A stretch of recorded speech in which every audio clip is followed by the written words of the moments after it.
So what's going on, guys? DIY Dan, and this is another mechanical video. In this video, I'm going to be changing out the front brake pads on my daughter's 2018 Toyota RAV4. And even if you don't have this exact make and model, everything I go over in this video about front brake pads should apply to most brands and models of vehicles because the concepts are overall the same. Now, I do want you to keep in mind, I am only doing a pad swap in this video.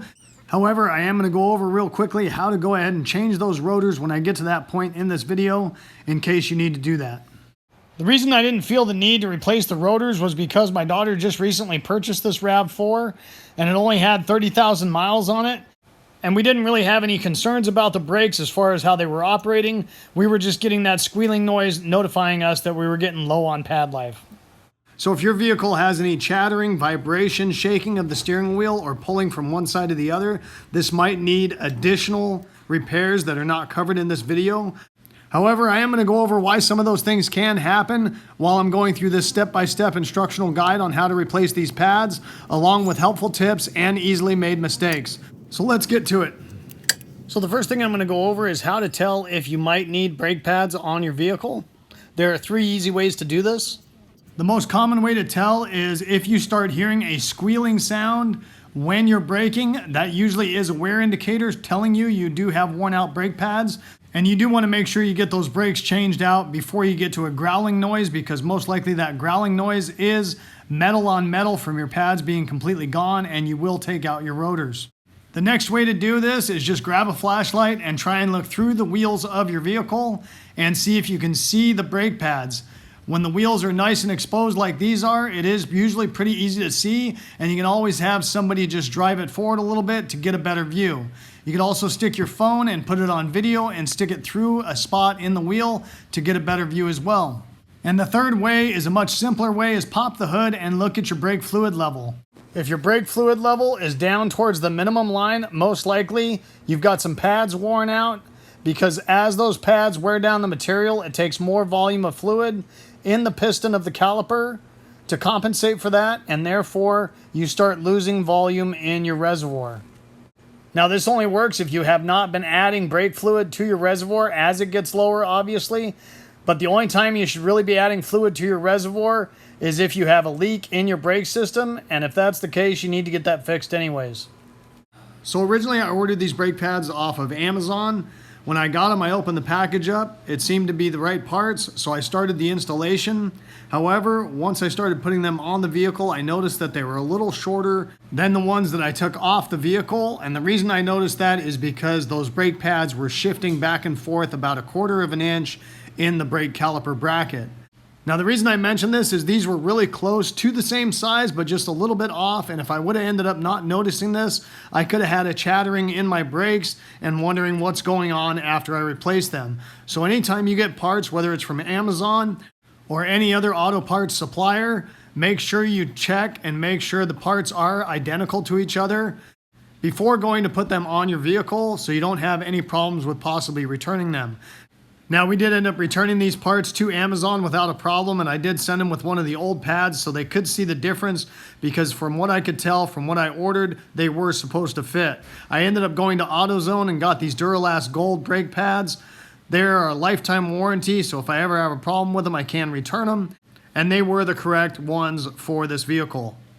The first thing that's always a good idea is to go ahead and put some wheel chocks on one of the tires on the vehicle before jacking it up. Now, I am on a little bit of an incline, so I just put one wheel chock behind the rear tire. If you're on flat ground, it's a good idea to put a wheel chock on each side of the tire. If you don't have any wheel chocks, a couple blocks of wood or at least a couple rocks is better than not putting anything. So I am using my floor jack in order to lift this vehicle off the ground. However, you could use the jack that's included in the vehicle for changing a tire.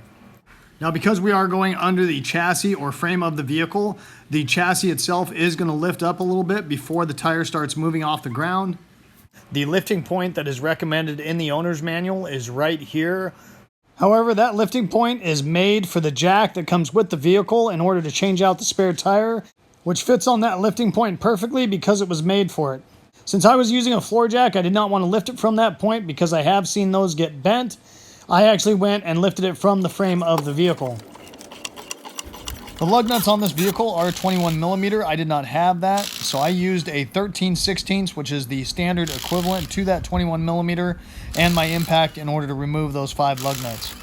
Once removing the wheel, it's always a good idea, if you're not using jack stands, to stick the wheel under the frame of the vehicle, just in case that jack slips. You do have that extra protection at landing on the wheel instead of on the ground and possibly on top of you.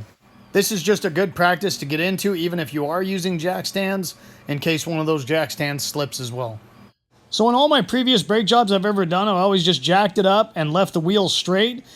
However, since I was recording everything to make this video, I decided I'd get much better video quality if I fired up the engine and slowly turned the wheel so the caliper was towards the outside of the vehicle.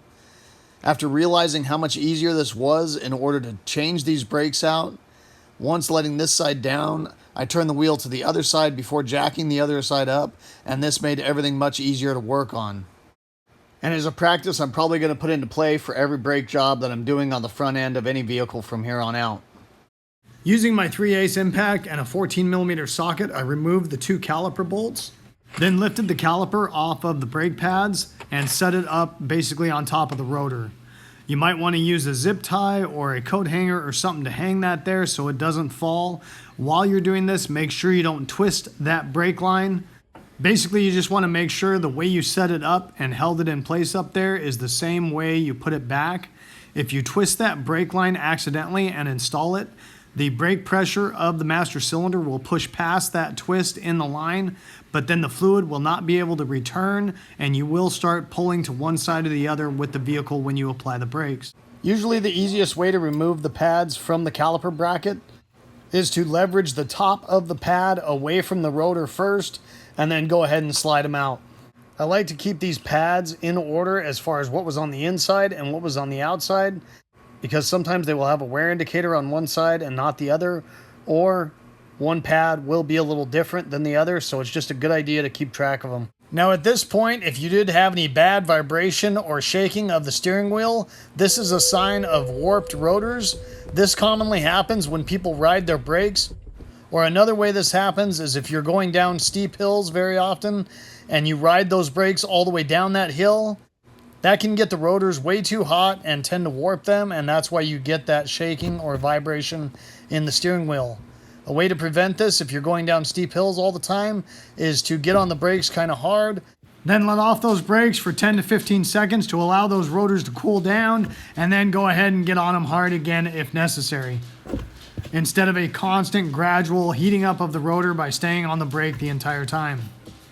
This holds especially true when you're hauling a trailer or a heavy load in general. If you decide you need to replace the rotors, all you have to do is additionally pull off the caliper bracket after removing the pads. To do this, all you have to do is remove the 2 bolts that hold that bracket to the spindle. And I do highly recommend using red Loctite when you reinstall those bolts. Then go ahead and grab a mallet and give that rotor a couple love taps to break it loose from the hub. If you're planning on sending those rotors down to be turned, use a rubber mallet so you don't damage the rotor. If you're replacing them, just use a regular hammer and it'll probably go much quicker. And you can do this from the front of the rotor or the back to help break it free off of that hub. There's also 2 threaded holes in the rotors that I believe are 8 millimeter by 1.25 thread that you can thread into those holes and push the rotor off of the hub that way. Next, we're going to go ahead and replace the hardware that is in the caliper bracket. I like to just use a small flathead screwdriver to help leverage these pieces out. Do one at a time. When you take it out, make sure you match it up with the new one first, and then you should just be able to leverage those back into place on the caliper bracket. Here's a little better view of me using my screwdriver in order to remove that clip and then the reinstallation of the new clip. These clips have spring-loaded tabs that hold them in place on the caliper bracket. I find it easiest to get one of those tabs kind of put over the one edge and then leverage it over to snap it into place on the other side. If you get a good quality brake pad kit, it should come with a little package of caliper grease. If not, I highly recommend you buy a little packet separately, because you should grease some of the hardware and the caliper pins before reassembling. If you don't, this could cause uneven brake pad wear or possibly pulling to one side or the other. So right here, I am removing the caliper bracket pins that hold the caliper itself, so I can add some lubrication to those pins to make sure that they slide freely without hanging up in the caliper bracket. In order to remove those pins, all I did was grab it and kind of twist it clockwise or counterclockwise as pulling tension on it. It will pop out of the little rubber boot, but you do need to be careful so you don't possibly rip that boot as you remove the pins. Here's a little closer up view of me removing that pin. You'll notice I pulled it out a little bit. Then I was able to kind of grab the boot and pull it off of the pin and then go ahead and remove the pin. The rubber boot just sits up on a little recessed shoulder in that pin. So if you pull the pin out a little bit, then you can kind of leverage the boot off of that shoulder and then finish removing that pin. Go ahead and grease that pin. Try not to get it up on that shoulder where the rubber boot sits. Then go ahead and push that pin back into place. Once getting it close to the rubber boot, I usually kind of twist it clockwise or counterclockwise, and that rubber boot will slide up over the shoulder and sit into place. Those pins should be a nice tight fit, but they should slide freely. If at any point they hang up or do not slide or they stick, then you need to address that and figure out why, because once again, that could cause uneven brake pad wear or pulling on your vehicle one side to the other when you brake. This can also cause premature brake pad failure. I've also seen it where the wrong grease has been used and it almost crystallizes and gets hard. If that's the case, you need to clean out the caliper bracket and the pin before applying that grease, so you make sure you get all of that old stuff that could be causing it to stick off before applying the new grease. I also take a small amount of that grease and just put it on the clips that hold the brake pads in place. You don't want to use a lot because then it might be able to get onto the rotor, but I do put a little bit on there just to make sure those brake pads slip nice and easy back and forth inside those clips. A sign of either the slide pins not being lubricated or these clips not being lubricated correctly is, let's say on the driver's side, you've got one brake pad that's almost completely worn out and the other one's only at about half life. Or you've got the passenger side that's completely worn out and the driver's side is still at about half life. Either of these could be a sign of most likely the caliper slide pins not lubricated correctly, or not as likely, but could possibly be those caliper clips are not lubricated and those are causing those brake pads to stick. What could be happening there is that since the pins are sticking, when you let off the brake pedal, those are supposed to slide freely and are able to allow the brakes to release. So if one of those is sticking, it hangs up that brake pad and lets it grind on the rotor more than what it should, causing that premature failure. Uneven brake pad wear can also be caused by a bad caliper that has a piston that's sticking or hanging up. However, a caliper that's going bad should show itself more when you're braking and not after letting off the brake. So one thing I touched lightly on earlier in this video was that you want to keep track of the direction of the pads and the way you took them off. The reason for this is you'll notice that the OEM pads have this extra clip, and that extra clip is only on one side of the brake pad. One thing I was a little surprised with is that the Duralast Gold pads that I got from AutoZone did not come with these little clips that were on the OEM pads. However, being as though the pads were a direct match to each other, same size, I was able to remove those clips with that small screwdriver and just leverage them on to the new pads before reinstalling those pads into the brake caliper bracket. I find the easiest way to install most brake pads into the brake caliper bracket is to set the bottom part of the pad in first, then kind of leverage the top of the pad towards the rotor to pop it into place. Once you've got those brake pads set in place, you will need to collapse the caliper piston in order for that caliper to fit back over the brake pads. Now they do make caliper spreader tools that you can get off of Amazon. This one's under 10 bucks. They make a little nicer one that's right around 20. Or if you have a C-clamp laying around your house, this works good. In my case, what I used for this application was a huge pair of channel locks. Now, most likely you're not going to have those channel locks, so a C-clamp might be a better option for you, or once again, get one of those tools off of Amazon because they're really not that much money. So right here, you'll notice I just grabbed one of the old brake pads and stuck it in next to the caliper piston. This just makes sure I don't damage that piston in any way, shape, or form with my channel locks. I also put those channel locks out to their widest setting so I can get the maximum amount of leverage to collapse that piston. Once running out of travel in the channel locks, I just removed them, moved the adjustment up a couple clicks, and went ahead and leveraged it again. This will take quite amount of force in order to collapse these pistons, and in all honesty, I should have just used my C-clamp in order to do this. It would have been a little easier to do. When using a pair of channel locks or a C-clamp, you're actually going to be leveraging against the back part of the caliper that holds the piston. There's no problem with this, just make sure you're not squeezing against any type of a fitting or a hose or anything like that. When you use the actual tools that are made for it, this style is basically going to set inside the other side of the caliper and then go ahead and put one of those old pads in place and then thread it to collapse the piston. This style of spreader just sets in between basically where the brake pads are at, and then you thread it to spread it apart to collapse the piston. Once you have fully collapsed the piston, you can go ahead and set that caliper over the top of the brake pads, lining up the slides that are in the caliper bracket with the holes in the caliper to put the bolts in, making absolutely sure that you do not have that brake line twisted.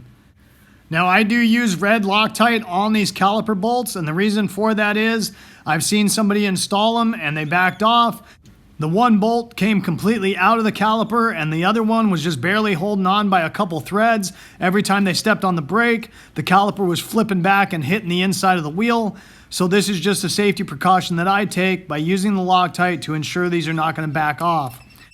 If you do want to torque these down to spec, what I found online was 26.5 nanometers, which basically equivalates to 19.5 foot-pounds.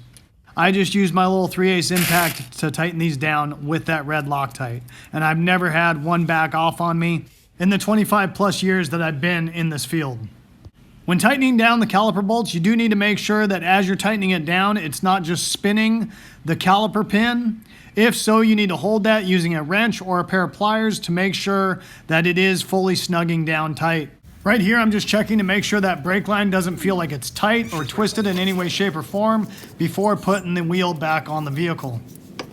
So as I said earlier, I did turn the wheels in order to make it easier to do the brake pads on this vehicle, and I didn't have a problem putting the tire and wheel back on with that wheel turned. So it is something to make life a little easier to work on, and you can do it before you even jack up the vehicle. So these lug nuts are not tapered, they're actually a uni style, which means they are pretty much flat on the back side and they're centered more or less on the hub. So you do need to make sure that you put those on and make sure that that flat part of the lug nut is centered in the wheel. When using tapered lug nuts, the taper of that lug nut is holding it centered. When using uni nuts, the hub on the vehicle is centering itself in the wheel, and then the lug nuts are basically just holding it tight.